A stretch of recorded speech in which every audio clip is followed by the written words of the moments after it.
Nobody likes Richard. At least, that's what one former co-worker bluntly said on camera about the man behind Gas Monkey Garage.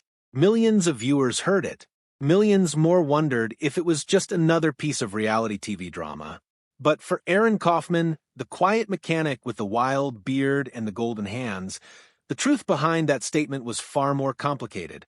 For 14 years, Aaron stood beside Richard Rawlings, helping build one of the most recognizable car brands on television. Together, they turned Rusty Rex into roaring machines and a tiny Dallas garage into a worldwide phenomenon.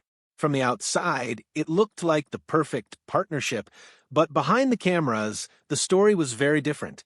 Because while fans were watching the builds, the jokes, and the chaos on screen, something else was happening behind those garage doors. Something that would eventually push Aaron Kaufman to walk away from the very show that made him famous. And the breaking point may have started much earlier than anyone realized. The night Aaron couldn't stay awake. During the first season of the show in 2012, the cameras captured a moment that most viewers probably didn't notice. Aaron Kaufman sat inside a half-finished car, tools scattered across the floor around him. His head leaned back against the seat. His eyes kept drifting closed. Every few seconds, he forced them open again, trying to stay alert while the camera crew filmed.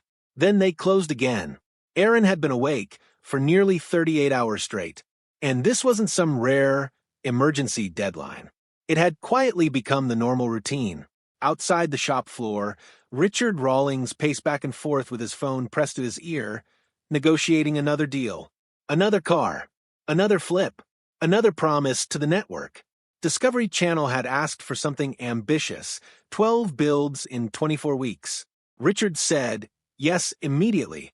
Aaron didn't find out about the schedule until the cameras were already rolling. On paper, the plan sounded simple enough.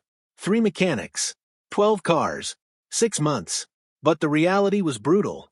Each car had to be found, purchased, rebuilt, customized, and sold within roughly 2 weeks. In a normal restoration shop, a project like that might take half a year. Aaron lived about 45 miles away in Fort Worth. The commute alone could take an hour and a half each way. His day started around 5 in the morning. Most nights, he didn't leave the garage until after midnight. Sometimes he didn't leave at all. More than once, Aaron slept in the cars they were building. When he woke up, he'd rinse off with a hose behind the shop before the next day's filming began. His friend Scott McMillan saw it all happen up close. The two had known each other since high school and worked together during those early seasons. Scott later estimated that Aaron was putting in 110-hour work weeks. By the end of the first 12 weeks, Aaron had logged over 1,300 hours inside that garage. Richard? Maybe 200.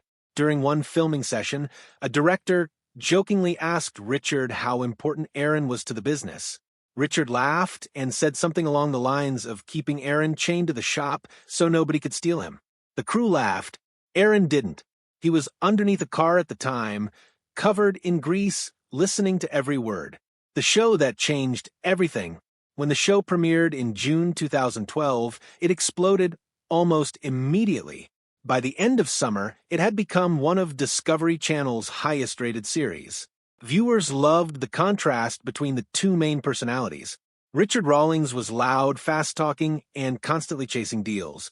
Aaron Kaufman was quiet, intense, and completely focused on the mechanical work.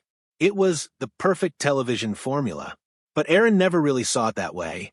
In fact, 5 years into the show's success, he had watched exactly 3 episodes.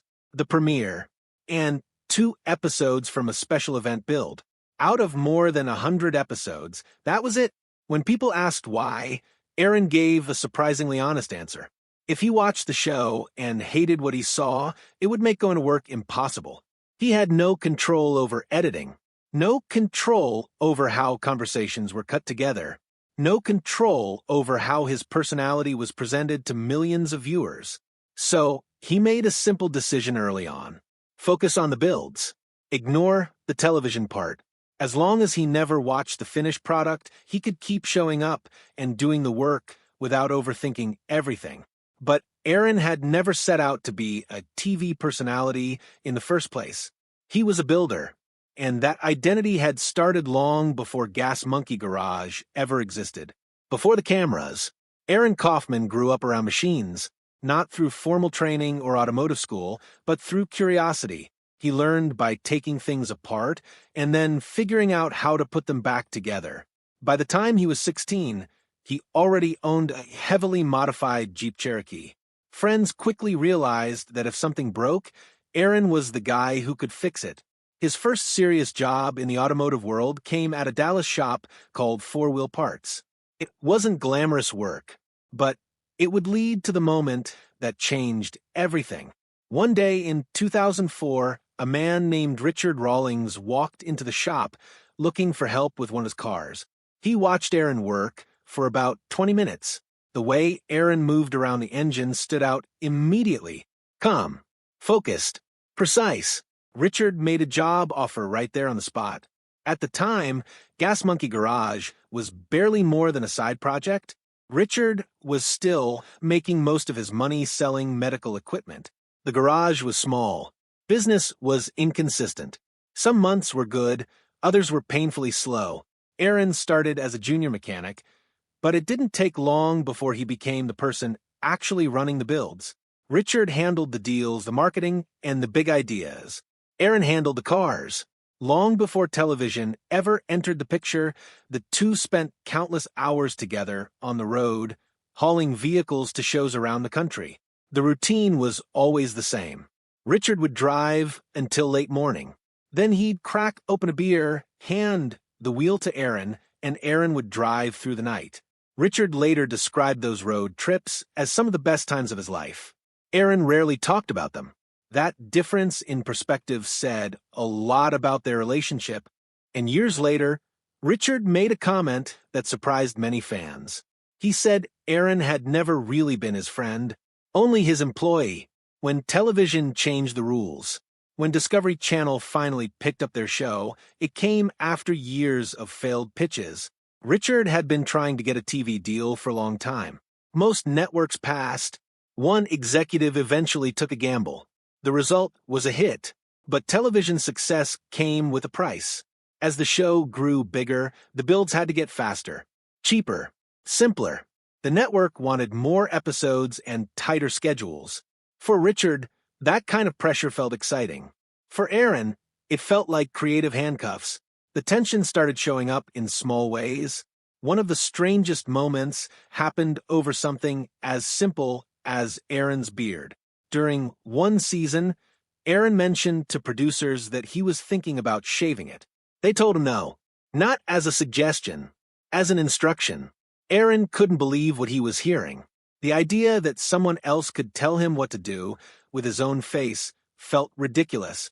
He calmly explained that he didn't respond well to being ordered around. If they politely asked him to keep the beard for the show, he'd probably agree. But if they insisted he couldn't shave it, he'd go buy a razor and do it on camera. The producers quickly changed their tone. They asked nicely. Aaron kept the beard, but something about that moment stuck with him, because it revealed something important. His beard had become branding. The bearded wonder wasn't just Aaron anymore. It was a television character. The ideas that never happened. Around the same time, Aaron began pitching bigger, more ambitious builds. One project involved a highly customized Tommaso Pantera with an EcoBoost engine and extensive fabrication work. The kind of build that could push engineering boundaries. Producers rejected it almost immediately. Too expensive. Too slow. Not good for television. That conversation happened again and again. Each time Aaron suggested something complex or creative, the answer was usually the same. It didn't fit the show's formula. Eventually, he stopped pitching ideas entirely. Instead, he showed up, built what he was told, and played his part on camera. The enthusiasm fans saw in early seasons slowly faded, and people inside the garage noticed. Scott McMillan later said that while many people respected Richard's business skills, very few actually enjoyed working with him. The pressure inside Gas Monkey Garage had become impossible to ignore. And Aaron was reaching a point where something had changed. The quiet breaking point. Late one night in 2016, Aaron sat alone in his truck outside the shop. The engine was off. The parking lot was quiet. He had just finished another 16-hour day. Tomorrow would be the same. And for the first time, he felt nothing. No pride. No excitement. No frustration. Just emptiness. That silence told him everything he needed to know. Instead of making a dramatic announcement, Aaron started making quiet moves. He called old industry contacts. He looked for possible shop locations around Dallas. Late at night, he sketched out business ideas. The concept that kept returning to him was surprisingly simple. Classic Ford F-100 trucks.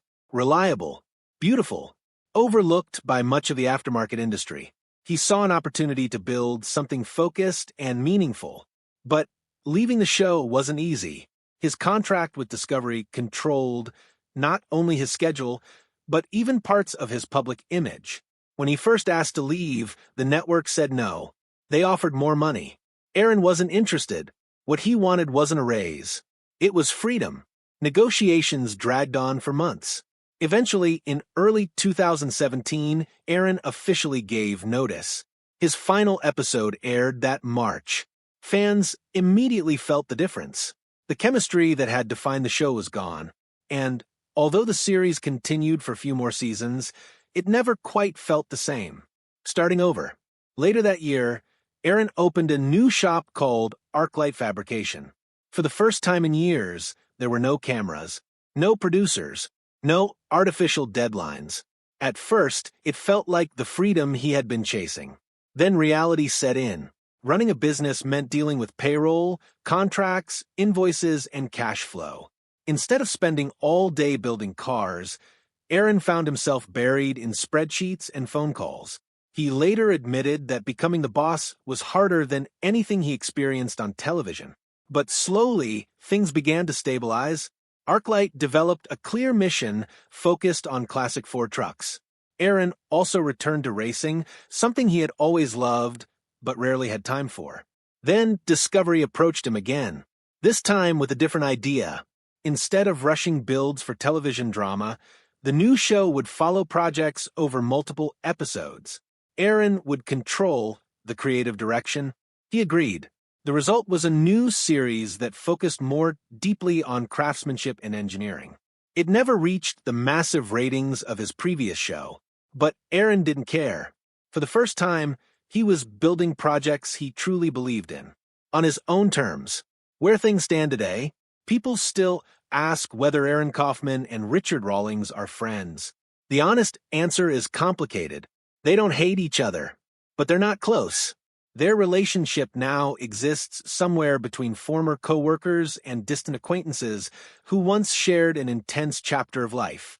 Richard continued running Gas Monkey after Aaron's departure and often said the shop felt calmer without the constant tension. Aaron rarely responded to those comments. Instead, he explained that they simply wanted different things. Richard thrived in the chaos of business deals and television production. Aaron preferred the quiet focus of a workshop and the satisfaction of solving mechanical problems. In the end, their partnership worked exactly as long as it needed to. Richard provided the platform. Aaron provided the craftsmanship. Together, they built something millions of people watched.